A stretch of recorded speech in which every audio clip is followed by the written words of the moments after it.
दोस्तों नमस्कार, आदाब। आज के मुख्य समाचार के साथ मैं हूं जया और आप देख रहे हैं जनहित 24 न्यूज। आइए हम आपको बताते हैं एक ऐसे व्यक्ति के बारे में जिसने दहेज के लालच में अपनी पत्नी की कर दी है हत्या। यही है वो नराधम आरोपी इरफान शेख जिसने दहेज के लिए अपनी पत्नी की हत्या की। बेटी बचाओ बेटी पढ़ाओ का नारा सिर्फ और सिर्फ राजकीय पार्टियों के नेताओं के मुंह से सुना जाता है, मगर इस पर सरकार का कितना ध्यान है यह लड़कियों के बलात्कार व उनकी हत्याओं से पता चल रहा है। अड़गांव रहवासी फरीदा बी का विवाह बुलढाना जिले के सोनाला में रहने वाले शेख इरफान के साथ हुआ था। फरीदा बी के परिवार वाले गरीब होने की वजह से उन्होंने अपनी जमीन बेचकर बेटी की शादी करवाई थी, मगर शादी के बाद फरीदा का पति शेख इरफान फरीदा बी से हमेशा पैसों की मांग करता था और सताता था। कभी उसकी मांग 4 व्हीलर की होती तो कभी लाख तो कभी 2 लाख। इस तरह उसकी मांग रुकने का नाम नहीं लेती थी। इरफान बेटी को तकलीफ ना दे इसलिए मायके वाले उसकी मांग पूरी करते रहे। इस तरह इरफान की लालच और बढ़ती गई। वह मायके से पैसे लाने की बात को लेकर फरीदा बी को बार बार मारता रहा, टॉर्चर करता रहा। पैसे की मांग ना पूरी करने पर फरीदा को बेदर्दी से मारता पीटता रहा, जिसके चलते आकोट महिला मंडल में केस दाखिल किया गया। वहां पर भी आपसी समझौता करके फरीदा बी को ससुराल भेजा गया, लेकिन हर बार की तरह वही नौबत आई। फरीदा बी के पति का अवैध कारोबार होने की वजह से वह कारोबार के लिए और पैसे की मांग करने लगा। पैसे की मांग पूरी ना करने की वजह से मृतक फरीदा को बेदर्दी से मार पीट कर घर भिजवा दिया, जिसके बाद तेल्हारा न्यायालय में केस दाखिल किया गया, जिसमें धारा 125 डोमेस्टिक वायलेंस का नोटिस मृतक के पति को भेजा गया। लड़की पारिवारिक रूप से गरीब होने की वजह से जिंदगी ना खराब हो इसलिए आपसी समझौता करके ससुराल चली गई। पिछले दिनों 10 अप्रैल 2021 रात 8 बजे मृतक फरीदा बी ने अपनी मां को फोन करके कहा कि मुझे घर लेने के लिए आओ, मेरा पति इरफान मुझे बहुत मार रहा है। कोविड-19 के चलते सब कुछ बंद है, अभी नहीं आ सकूंगी, मैं सुबह आती हूँ। इस तरह मां ने फरीदा को दिलासा दिया, मगर सुबह उन्हें खबर मिली कि फरीदा बी का देहांत हो गया है। घटना की जानकारी मिलने के बाद परिवार वाले सोनाला पुलिस स्टेशन में आए, मगर वहां पर पुलिस ने फरीदा बी की हत्या की शिकायत दर्ज नहीं की। हालांकि मृतका के शरीर पर चोट के अनगिनत निशान थे। पुलिस ने दूसरे क्षेत्र में पोस्टमार्टम करके मृतक फरीदा बी की लाश दफन के लिए उसकी मां के हवाले कर दी। पुलिस की लापरवाही देखिए। 2 दिन के बाद फरीदा की माता पिता को सोनाला पुलिस स्टेशन में बुलवाया और सुबह 10 बजे से लेकर रात के 2 बजे तक मृतक फरीदा के माता पिता को रोके रखा और हत्या को आत्महत्या का रूप देकर धारा 306 की FIR की कॉपी उनके हाथ में थमा दी।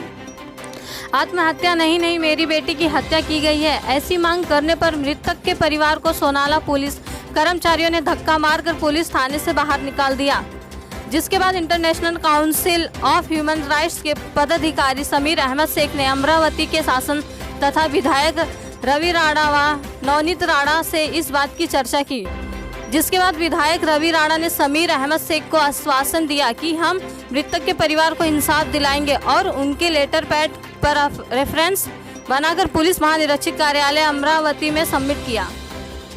समीर अहमद शेख ने जनहित 24 न्यूज़ को बताया, यदि मृतक फरीदा बी के परिवार को इंसाफ नहीं मिलता है तो international council of human rights शासकीय कार्यालय के सामने बेमुद्दत धरना आंदोलन किया जाएगा।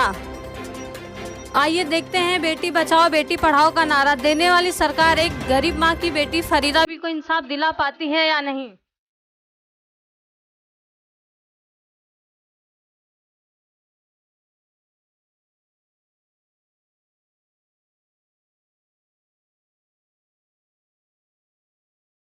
National council of women rights की तरफ से समीर अहमद शेख देखा गया है कि कुछ दिन पहले 10 तारीख को अड़गांव में रहवासी मृतक बीवी फरीदा बी का दरंदगीज के साथ में हत्या की गई है, जिसको सोनाला पुलिस ने आत्महत्या करार दी गई है। उसी के विरोध में हमने आज अमरावती के आमदार वो MP रवि राणा नवनीत राणा से बात करके उनको मामला समझाया है, जिसके बाद में हमें रवि राणा साहब ने एक लेटर बना के दिया है, जिसके माध्यम से हम अमरावती के आयुक्त महासंचालक चंद्रकिशोर मीना साहब से हमने मुलाकात की और इस मामले के बारे में चर्चा किया। तो मीना साहब ने हमें आश्वासन दिया है कि लड़की की अगर हत्या हुई है तो इस पर कठोर से कठोर कार्रवाई की जाएगी। आज हमारे साथ में मृतक लड़की फरीदा बी की मां साथ में है, जो अड़गांव की रहवासी है।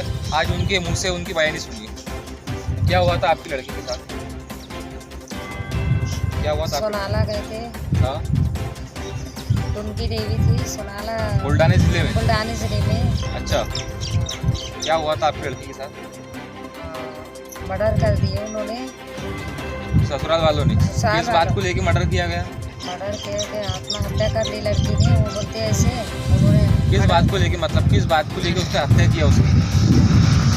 पैसे मांग रहा था, पैसे तुझे तो बोले कि मैं आत्महत्या कर दूंगा तेरी।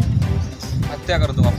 पैसे की मांग को लेके। पैसे की मांग को लेके बैठा था, मैं आत्महत्या कर दूंगा। अच्छा, नहीं पुलिस पैसे ने क्या किया? सोनाला पुलिस ने क्या किया इस केस में? पुलिस ने क्या किया, तुम बाहर बैठो, हमारी रिपोर्ट नहीं दी है। वो लड़के की रिपोर्ट दे दिया। अस्पताल डाल दिया सरकारी में। उसका इनका पोस्टमार्टम कहना है कि सोनाला की जो पुलिस कर्मचारी है, लड़की की जिस दिन हत्या हुई है तकरार नहीं ली गई है। 10 तारीख को लड़की की हत्या की गई है, 10 तारीख को लड़की की तकरार नहीं ली गई है, बल्कि आरोपी की तकरार ली गई है। इनको 2 दिन के बाद पुलिस का कॉल आया है, जिसके बाद में इनको दिन के 10 बजे से रात के 2 बजे तक की पुलिस स्टेशन में बिठाया गया है और FIR की परत 306 की बनाकर दी गई है। मतलब लड़की ने हत्या की गई, इस ताल्लुक से परत बनाई दी गई है और बयान को। हमारा ये प्रयास आपको कैसा लगा बताना ना भूलें। हमारे चैनल जनहित 24 न्यूज़ को लाइक करें, सब्सक्राइब करें और बेल आइकन दबाना ना भूलें। धन्यवाद।